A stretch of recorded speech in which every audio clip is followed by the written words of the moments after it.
Thank you.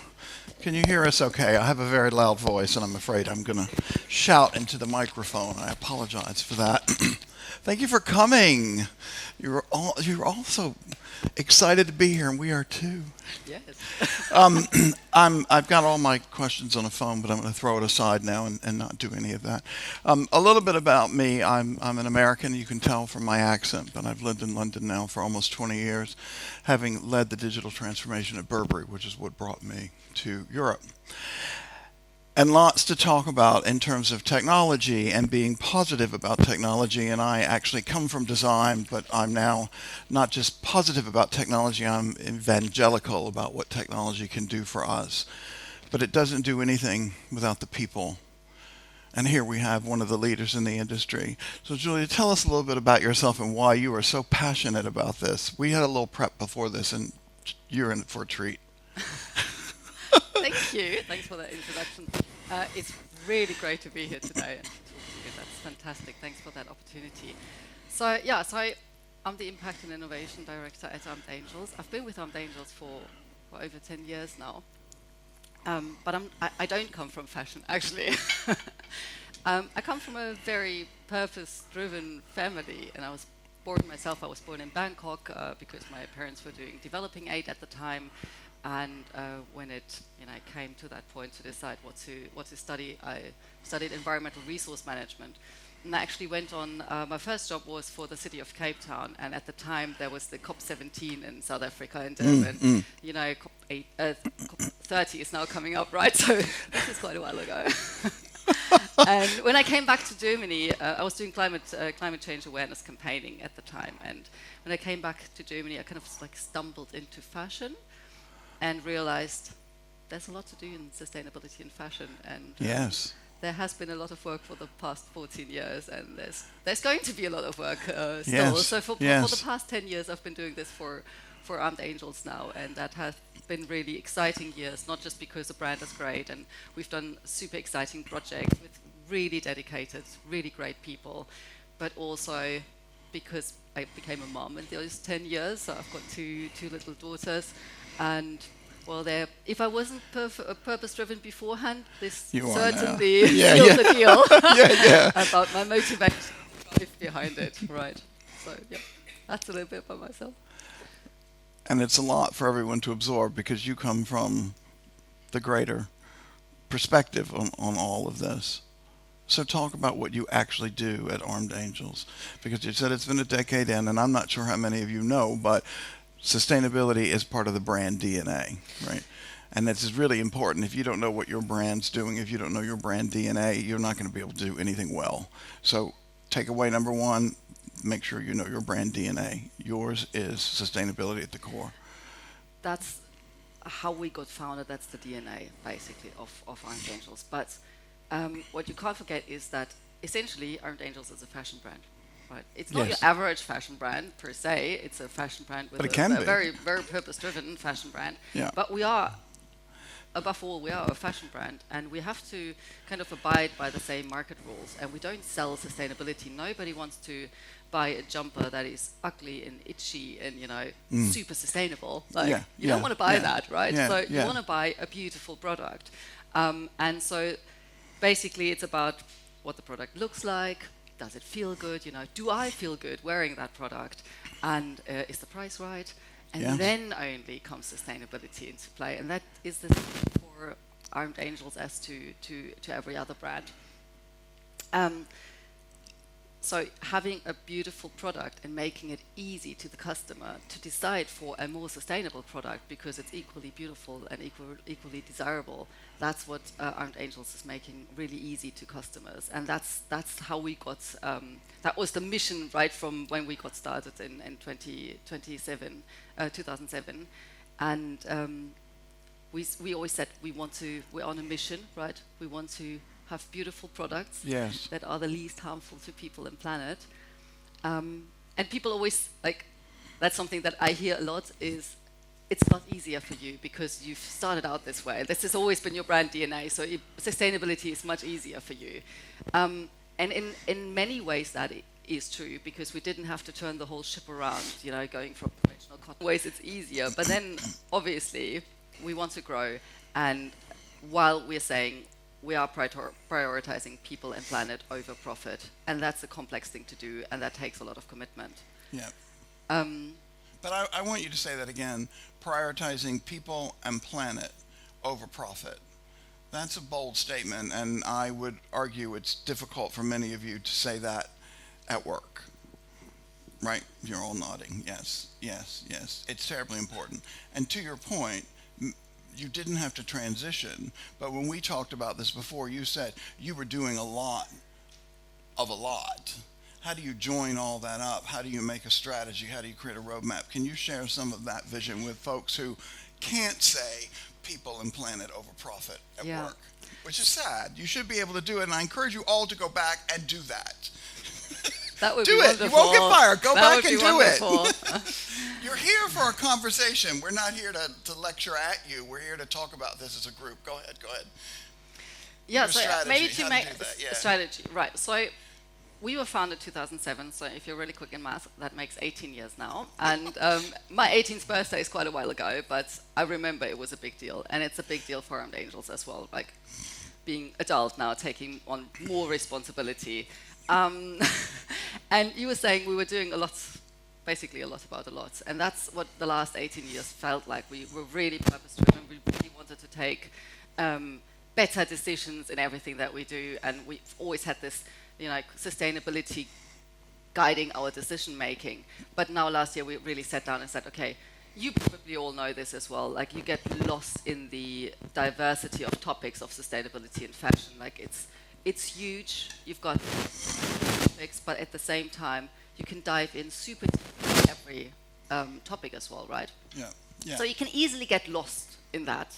So we sat down and said, okay, we want to take this to the next level. So what do we have to do to really move the big levers? And we sat down and said, okay, what is the big goal, the biggest goal that we can imagine that we want to work towards? And I said that we are a business that wants to grow, right? Grow to matter. And so we said, okay, with the business growth, we don't want to do more harm. So we sat down and we put our what we call our North Star. We said decouple business growth from environmental footprint and social harm. Say that again. Decouple business growth from environmental and social harm. Wow. Okay. And that's big. Like that's very ambitious, and we know that. That's not even a stretch goal. That's far beyond stretch goal, right? But that's the guiding direction where everything should be leading towards. Then we sat down and said, okay, which topics do we want to tackle? Where do we actually make a big difference? And we said, okay, this is, for us, it's products of tomorrow, where we talk about circular design, materials, choosing the right materials, and overproduction, dead stock, which is a big topic in the industry as well. Then circular systems, where we talk about repair. We've partnered up with Mended last year to do repair services, and Agnes is going to talk to you later on a bit as well, and resell and recycle. And then we've got climate action, where we talk carbon footprint and chemical management, obviously, social harm, where we say, okay, we are responsible with the purchasing practices that we have as a business. We are enabling suppliers or not enabling suppliers to pay fair wages for fair working conditions, right? So that's also on us. And then traceability and transparency is our fifth pillar, where we say, okay, you can't manage what you don't know. So you need to have this traceability into your supply chain, into your processes. And so we set moonshot goals for all these pillars. But then we said, okay, you often think about those targets that are like 2050, 2040, and you're like, lean back, you're like, that's so far away. So I don't really have to get started now, right? Like I can still get started next year and get away with it. So we said, okay, we need to break it down and set targets for 25, 26, 27 to move towards those goals and not stop now, right? Like, but continue pushing. And that's, as I said, that's hard work, but that's commitment. It is hard work, but you also have done this in a way that I would argue most brands probably don't, and that is we tend to look for low-hanging fruit. What are the quick wins? What can we do easily so we get a bit of press out of it, and we're not really doing things very impactful. But you did the reverse. You said, how do we take this head on? What's the bigger? And then how do we break it down to today? And I think that's something everyone can take away and think differently when they're back in their own brands. And if you want to know more, we call it our impact roadmap. Change is about to get real. If you want to know more about that or want to like look at our targets for the specific pillars or something, we are launching our impact report again in April, and there's going to be loads of info on there. So if you want to dive deeper into that, because I don't want to like bore you with all the numbers now, but yeah, that's. No, that's great to know and good for people to be able to follow up with. So talk about success. I mean, we've got some points here on, you know, what does everybody need to be successful at this? Aside from identifying it, coming up with a plan to be successful. I think there's not this like one easy answer to that. No, there's not. No, there's I not. probably should have. If it was easy, we would have fixed this a long time ago. And probably this question should be asked to our CEO and founder, Martin. But I think there are a couple of success factors. Yes. And one, as I said, is at the beginning is the product, right? If you have a beautiful product, you make it really easy for customers to decide for a more conscious decision for a more sustainable product and choose for Armedangels. And then I think what our colleagues in marketing and our sales channels are doing really well is to highlight the positive story, because we all know that we get, daunting news every day, and it kind of feels like this problem is just too big. I'm too small. I can't tackle this, and to really change this around and make sustainability fun again and engage with the customers, make it easy for them. I think that's one of the success factors. Well, fashion's fun. It's supposed to be fun. It's supposed to be fun, to exactly. Enjoy this, right? And the same goes for more sustainable fashion, right? Yes, It's still yes. supposed to be easy and fun and relatable. And then the other thing is, so we had a little birthday celebrations on Monday in the office, and our CEO and founder Martin, he said there were easily like 10 situations in the last 18 years where it got really rough, like it got difficult, right?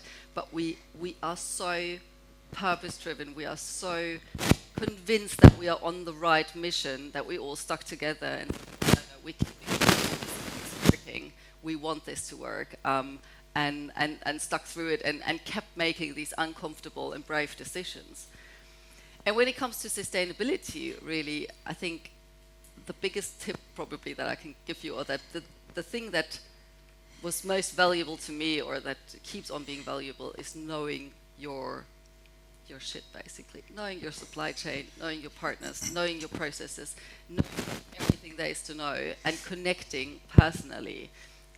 So you can make all these fancy strategies and decisions in your fancy offices, for us that's Cologne, but they've got nothing to do with reality, right? So you've got to travel and meet the people that actually make your products and connect with them and learn from them. What are their struggles? What are their realities? What is going good for them and what is not going good for them? And then make decisions based on that, and keep them in mind. But just doing that without that actual reality on the ground. And it's a completely different reality if you're talking an organic or a wool farmer in Argentina, or a garment worker in Turkey. That's really easy. So the personal connection, yeah. Personal connection, that allows you then, because the whole industry at the moment is talking about data, right? Yes. Data yes. is the new currency, and most of I feel they're using data for reporting purposes. So we want to collect data because we need to fulfill certain regulations. I think that's wrong. I think you need the data to make improved decisions, and then reporting is something, that's an outcome as well. That's a side outcome for it. But everyone is struggling with getting this data, and I think if you have this personal connection to your supply chain and you know them, and you've been there, you build trust, then it's much easier also to get this data from your supply chain partners. I'm not saying it's easy. And I would argue in the industry that is something that we struggle to do. We'll talk to our stores, we'll talk to our consumers. Yeah. We expect the supply chain to just pick up everything we throw at them. So well done. We're out of time, which I'm very sorry to tell you. But is there one thing? I also want to point out, this department is accountable and funded to do this. So this is not a department that relies on other departments to feed them everything. They are empowered to make sure this happens, and you were very modest about that. And when we talked earlier, I just want everyone to know this is, because it's the core, it's funded, and they do have. But the thing is, I think what's different with Armedangels, to the last point to that, is yes, we've got this dedicated department to do that, but the setup is different to your conventional brand where the sustainability department is doing everything sustainability related, whereas the rest of the company goes on business as usual. And then you've got really conflicting KPIs and targets. So for us, it's very different, like, because everybody working at Armedangels is very much purpose driven. So, you know, finance is doing CSRD and product is doing material decisions, supply chain is doing responsible purchasing practices. That's operational level. That's my colleagues doing the work. So it's really on all of us. Yeah. Any last thing you'd like the audience to remember as we exit stage left? We have to leave. Just do it. Just do it, basically. Yeah, get started. Lose the fear of getting started. Start where your business is at. Look at what impacts you have as a core business, and then make changes to improve the situation. Don't go do side hustles and side projects and do donations at a school in Africa, which is probably really valuable as well. But look at your core business and make it your core and not something that you can easily cancel on the side again, but make these brave and uncomfortable decisions and then stick to them. Thank you. Wonderful. Thank you.